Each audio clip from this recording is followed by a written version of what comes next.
Welcome to Meet the Author, sponsored by Author Event Network in partnership with the Bremerton Public Access Television. I am your host, Peter Stockwell. Author Event Network is a non-profit association of local authors who sign books at local fairs, festivals, and events. Our guest today is the famous Guy Morris, founder of AEN. So Guy, let's start talking about this new genre of yours because it's so far away from what you have written before. Tell me about it. It is a deviation, yeah. It's a nonfiction, and as you know, normally I've been writing thrillers. Yeah. But what makes this a little bit interesting is that within my thrillers, one of the key characters is based on a spy program that escaped the NSA and was never recaptured. That's a true story. And one of the fictional elements that I added within the story is that program, that AI, has decoded end-time prophecy. This book explains the precise framework of how an AI would analyze end-time prophecy, and it's based on a framework I've been developing and working on for well over 40 years. Yeah, because you and I have talked about what your beliefs in on prophecy and such. And so, bringing this in, why release the book now?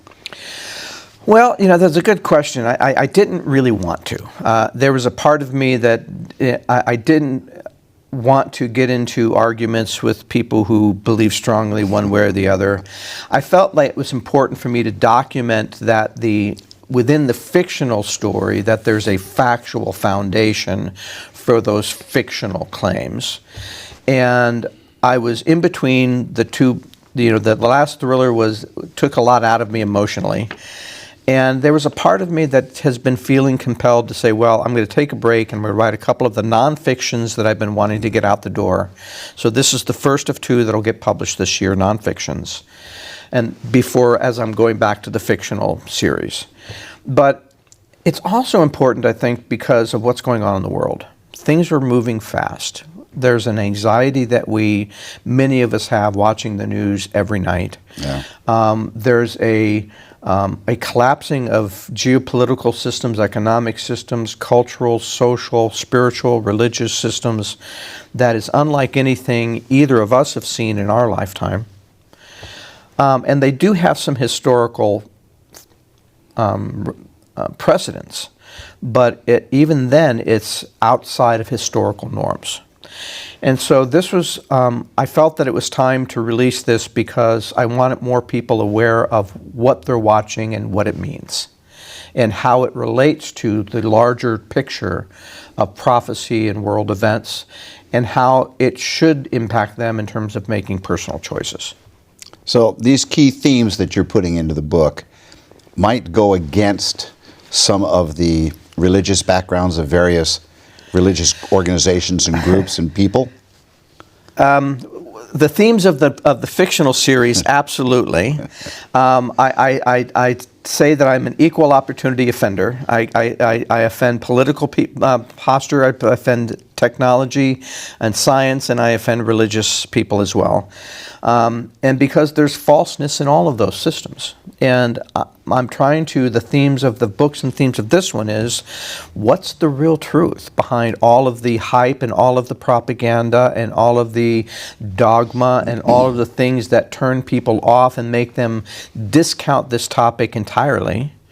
The craziness that comes out of some people's mouth on televangelists and everything else, they use this as a way, they use prophecy as a way of doing fear-mongering for their particular political ideologies. Yeah. But there's no real serious discussion of the topic. And many of the serious spiritual teachers are basing their knowledge on 2,000 years of people gyrating over these prophecies, trying to figure out what they meant. And in the process, I'm sure many of them were well-meaning, but in the process they've developed false doctrines and biases and baked those biases into their interpretations.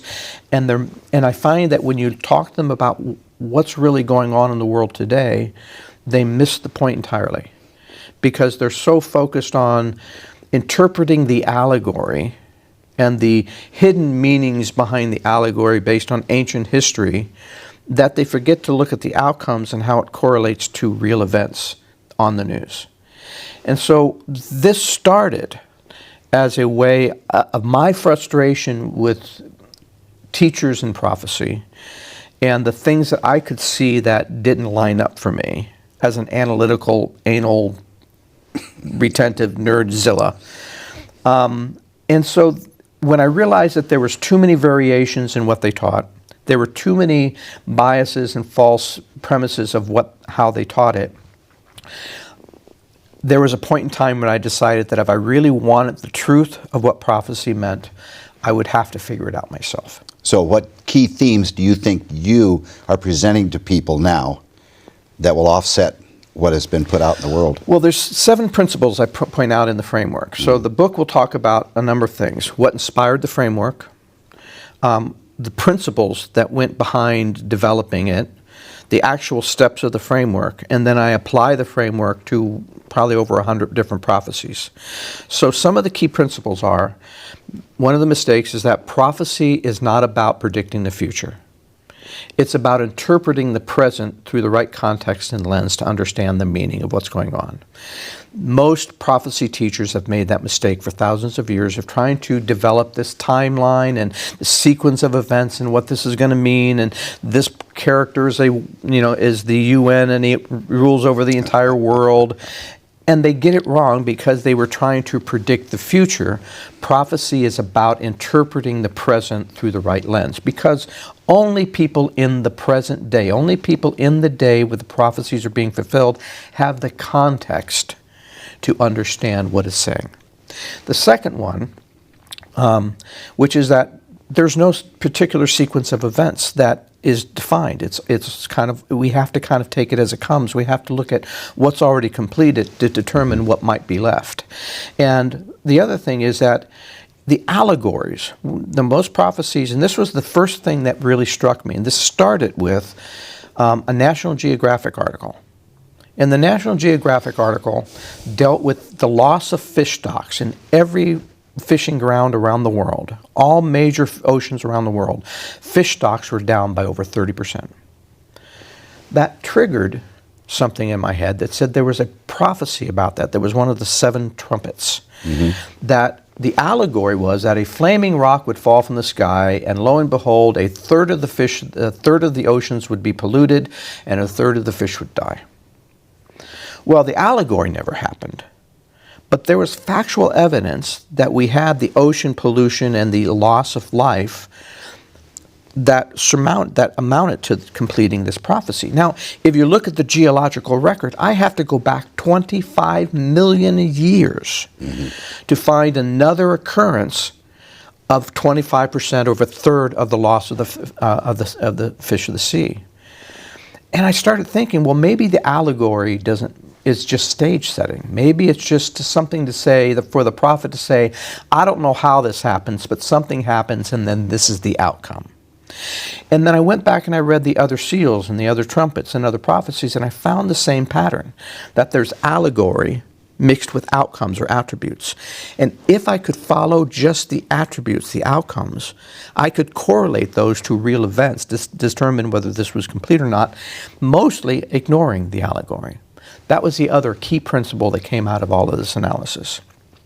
And so that started a process of stripping away, of going through prophecies to strip away allegories to look at, well, what's the actual outcome of this? And then creating lists of those outcomes and then seeing if there's any historical events that match those outcomes. That creates something I call a correlation factor. Basically, a perfect correlation, a one correlation, a perfect correlation means that if there's 10 attributes of that prophecy, all 10 have been completed.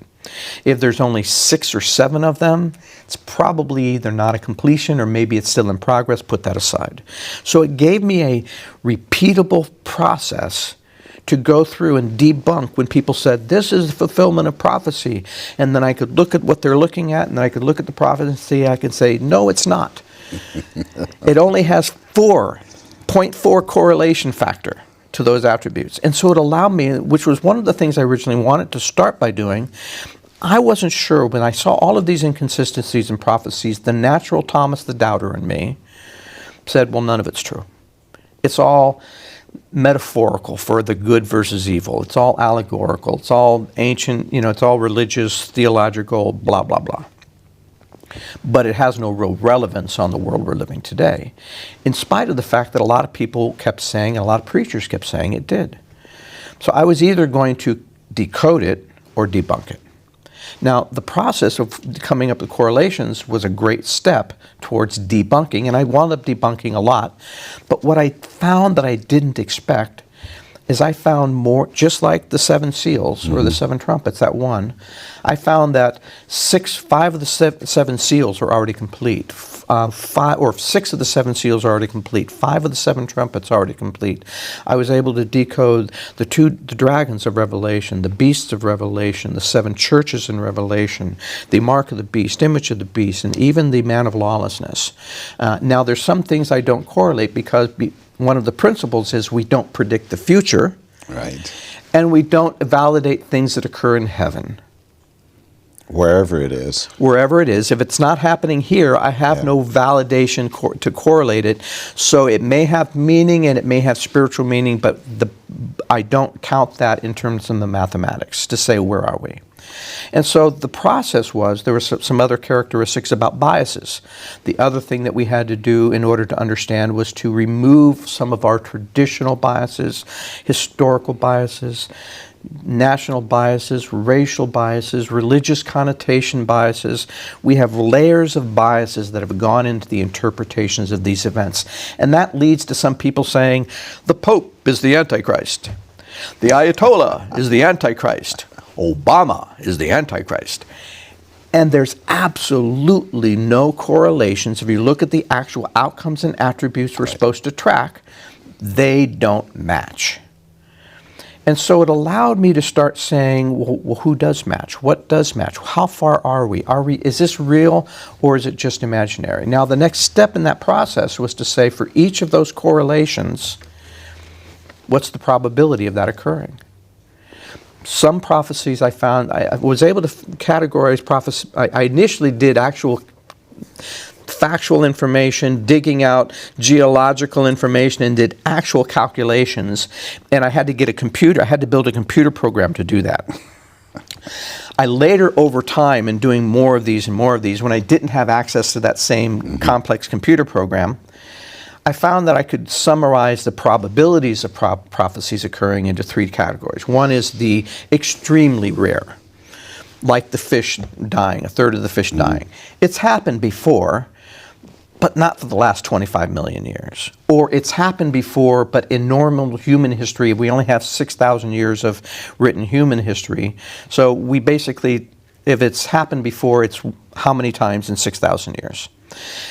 Or we have the singular event. Never happened before in all of human history. It's a singular event. The creation of Israel by a world body voting to restore a dispersed people to their ancient homeland, only one time in history where we have that occurrence.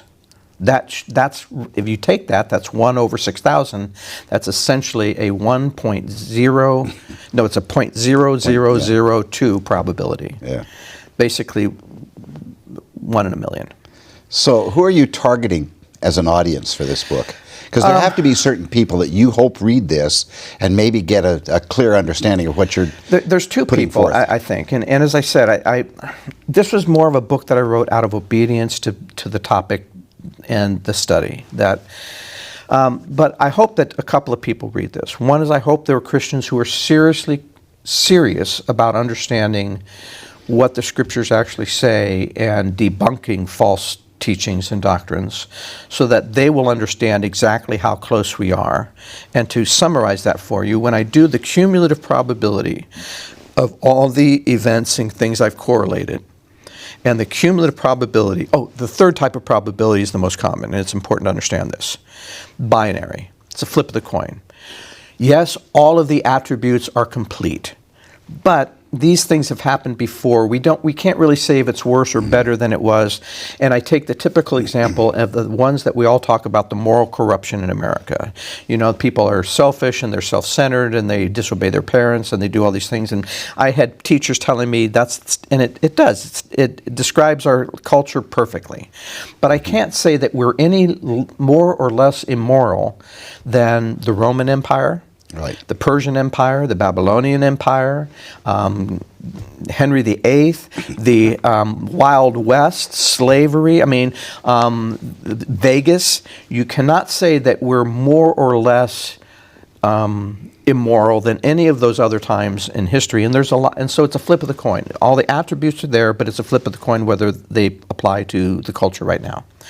And so there's a number of those. Now, when you add all of the cumulative probabilities together, the book will basically build you up through all of those different things, the beast, the Antichrist, everything, to a cumulative probability of exceeding 3 trillion to 1.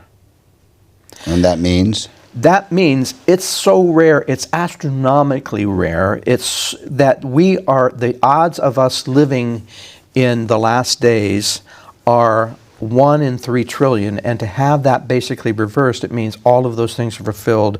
We've pulled up the lucky number. So we're the lotto winner. Oh, good for us. Good for us. And so I want people to wake up. Yeah. I want people to realize that what's really important is not their Netflix license. It's not even the political situation is part of what we're supposed to expect, and part of what's part of the process. It puts things in a perspective, a larger perspective, other than we're used to this normalized state of the world, and that's being disrupted. And while that's creating a lot of anxiety, it should also give us the chance to reevaluate what's important in our lives. And Very so good. I want Christians to realize where this is important and where they're putting their faith in the wrong thing. Sometimes that might be their church or their pastor or even their political leaders. And for non-Christians, I want this allows me to strip away a lot of the layers of mythological, metaphorical allegories and religious theology and eschatology and all of these confusing concepts and biases, and get to a factual foundation for them to be able to see how these prophecies, how accurate these prophecies are to the real world, and what is that going to mean to them in terms of their spiritual beliefs and faith. It might spark them to find a faith in other aspects of the Word that they don't believe in now. And so this is a wake-up call. Even the Scriptures talk about prophecies being there to wake up a sleeping church. And so we look at the different types of churches, including the MAGA church and some of the other types of churches that are out there, correlating them to the 7 churches, and so that we can look at, people have a tendency of saying, well, all Christians are the same. That's not true. Being a preacher's kid, Yeah. I can say, no, Yeah. not all religion is the same. And Not all Christianity is the same. Exactly. Even though we're supposed to be following, as you said in the book, Yeshua, we don't know, because interpretations that have been made from Aramaic to Greek to Roman to various languages have mistakes. Yeah. Well, not only that, but we see different. We see some members of some parts of the church that are actually trying to walk the way Christ said. Others who have basically abandoned it entirely for wealth and power and political power and other things. And so it allows us to strip away some of the biases of what we're seeing today, to see things for what they are.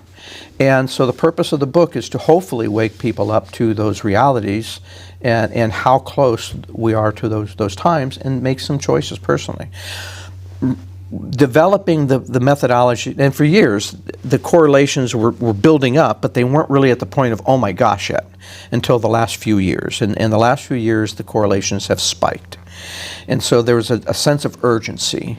Okay. And the truths behind this book were one of the reasons I decided to retire early.